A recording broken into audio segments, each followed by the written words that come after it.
Hello, welcome to the first episode of Greek Geek Weekly, a show where we read Greek weekly. I'm your host, Tommy Keene, and I've been wanting to do this for a long time. I've been wanting to start this video channel. There are a ton of great YouTube education channels out there on Greek. I highly recommend things like Bill Mounts, things like Your Daily Dose of Greek. These are all wonderful sites, and what they have all in common is they do a great job of telling you what the Greek is doing in the Greek New Testament. One of the things that they don't do, and I think is worth doing, is display for you the process of figuring out what the Greek is doing in the Greek New Testament. They tell you how it works, but not how you figure out how it works. And so what I'm hoping to do in these series of videos, what my niche is going to be, is working through the Greek New Testament on the fly, reading it together on the fly, in such a way that you get to see the process of actually figuring out what the Greek is doing. I'm a professor of New Testament, and I teach Greek, so I know a lot about Greek, but I also don't know a lot about Greek.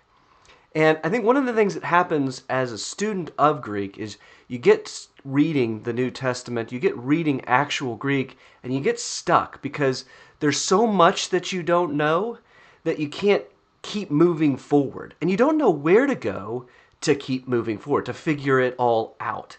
And guess what? That's true of everybody. I hope to say more in the next couple of weeks about why this is the case and about how this channel hopes to fill that void.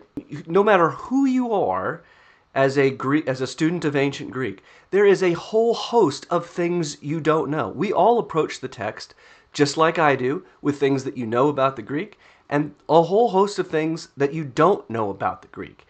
And what I'd like to put on display for us is the things that I don't know about the Greek. And so as we do that, you'll get to see me figuring it out. I'm going to look stuff up. I'm going to do some research.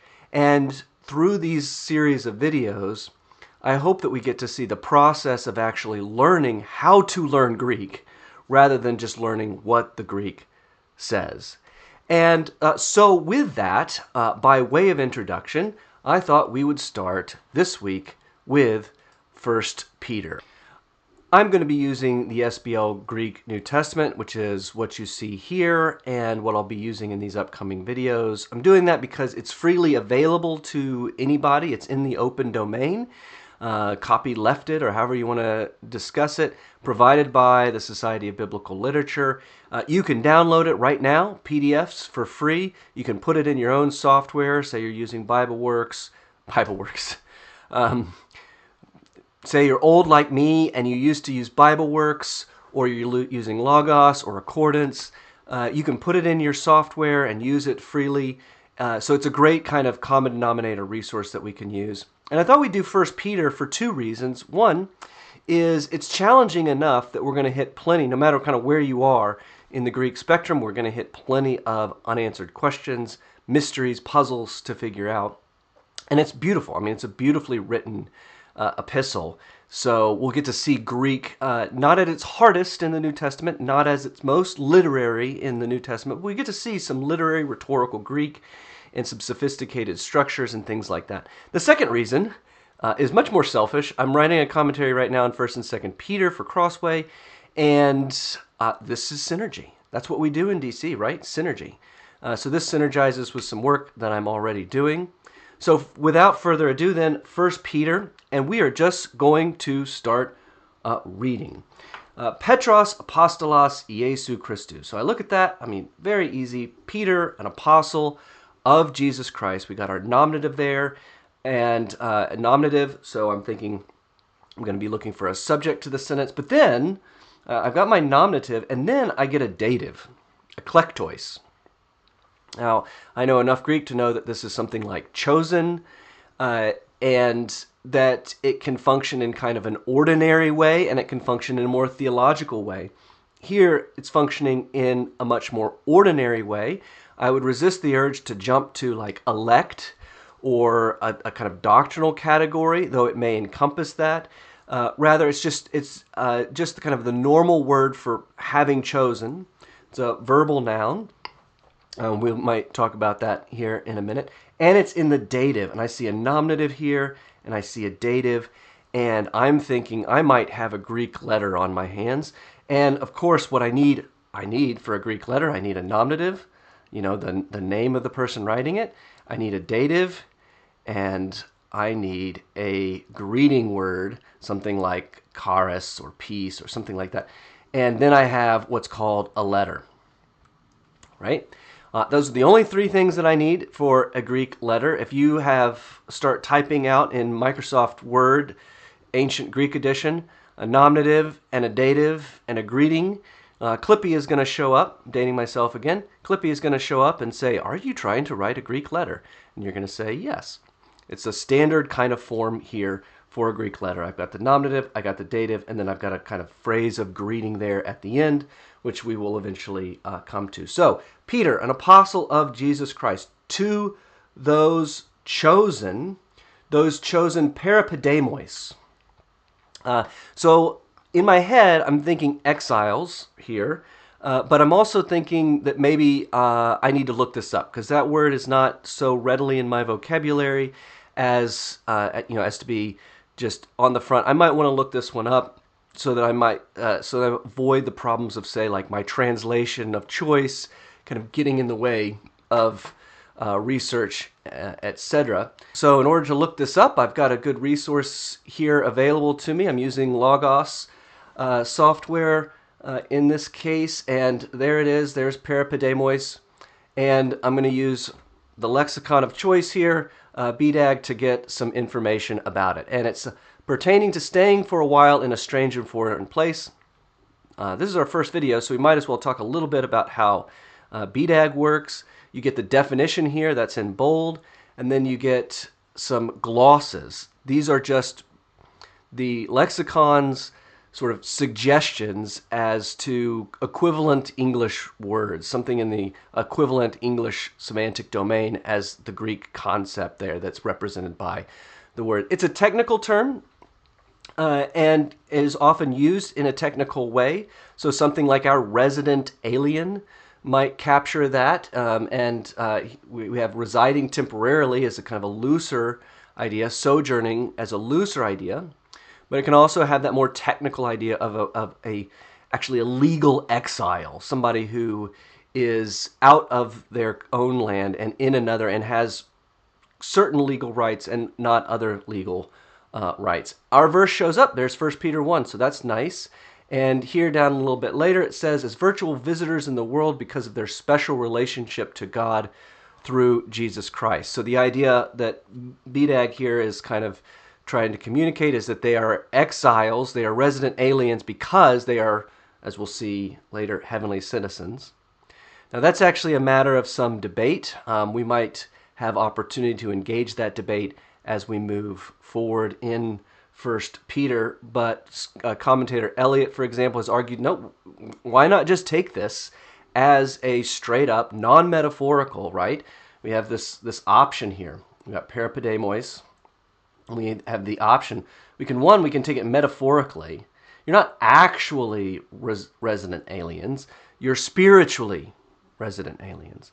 But we could also take it much more literally, much more technically. Maybe Peter is writing to actual exiles, actual resident aliens, strangers in a foreign country, and giving them instruction in how to behave and what to do and what to think. So we'll revisit that, I'm sure, at a later stage.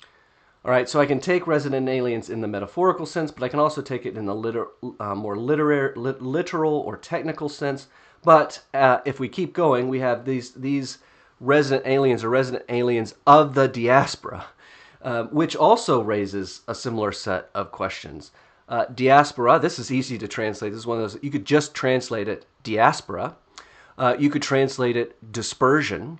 But it also has two possible senses. It could, one, mean kind of a looser dispersion, or especially in a Jewish setting, especially in an early Christian setting, educated as the Jews, early Christian Gentiles were in their own history and in the Old Testament. It could be the dispersion, the diaspora, the exile. And so again, that is probably what's the case here. Peter is taking this Old Testament story and imagery and laying it over top of his own audience so that they see themselves as a diasporic audience, as related to, or perhaps literally, Jews of the diaspora. Again, we could take this literally or figuratively. So we actually have a fourfold options here. Is it dispersion literally or dispersion figuratively? Is it the diaspora literally? Is it the diaspora figuratively? These are questions that we won't have time to explore because we're already going over time. But these are resident aliens of the diaspora of Pontus, Galatia, Cappadocia, Asia, and Bithynia. They are such kata, according to. And here we have a kind of question related to prepositions. How do prepositions work? I mean, I can just keep translating. I can just keep translating and going on and just going in order. But one of the things I want to do is think, okay, according to, what is being modified there? A preposition is always a modifier. It's creating a phrase that modifies another phrase or component of the sentence. Usually, both with Greek prepositions and with English prepositions, usually it modifies a verb. Usually prepositions are adverbial. There are exceptions. We'll see some in Greek in not too long, in fact. There are exceptions, but in general, if you can pick a verb that your preposition goes with, you should pick a verb. So what verb does kata link up with? And I search and I search and I search and I search and I search. And I don't have a verb. I don't have a verb in my sentence. In fact, given that this is just a standard Greek opening, I'm not actually expecting a verb. I'm expecting this to be more of a title. This is going to be a kind of a verbless sentence. And so I don't have a verb to link this kata to. But I have something very close. I have, back there, eklektos. Remember we said that that's a verbal noun? Eklektos is a verbal noun, which means it used to be a verb. It's a verb that has now degenerated into, de-evolved into a noun. This verb, this noun, tells us about some action that once took place. And so we can ask of our noun all the questions that we can ask of verbs. We can ask who chose, we can ask what was chosen, we can ask when, we can ask why. All of those questions that you might associate with verbs, you can ask of verbal nouns, which results in a whole host of wonderful exegetical debates and puzzles and fun things. We don't need to ask all of those questions. What we have here is the means by which, or the in accordance to which, this chosenness has taken place. They were chosen according to the foreknowledge of God the Father, in an ace. So I've got three prepositions here, all of which modify eklektos. And I mean, wow, we've got a sermon on our hands, right? We've got a classic three-point sermon on our hands. This is great. How do you identify yourselves? Chosen for, by, and who, by what? According to the foreknowledge of God, you're chosen in the sanctification of the Spirit, or probably there, sanctify is another verbal noun. So the Spirit sanctifies, the Father foreknows, right? And for, taking this ace as introducing the perhaps a purpose clause, for obedience, and ratisman haimatos Jesu Christu, and the sprinkling, I'm just going to do it kind of woodenly, the sprinkling of the blood of Jesus Christ. Another verbal noun, which means that we have some questions about this genitive. You see a genitive attached to a verbal noun, you got some questions on your hands. Is it the subject of the verb? Is it the direct object of the verb? In this case, that's not too hard. It is the direct object. The sprinkling of blood. That is to say, Christ's blood, Jesus Christ's blood sprinkled. The sprinkling of Jesus' blood and obedience. So for obedience and blood sprinkling, grace to you and peace be multiplied. Not too difficult there. Okay, well, let's put it all together. So Peter, an apostle of Jesus Christ, chosen exiles of the diaspora. Although I might put that eklektois later.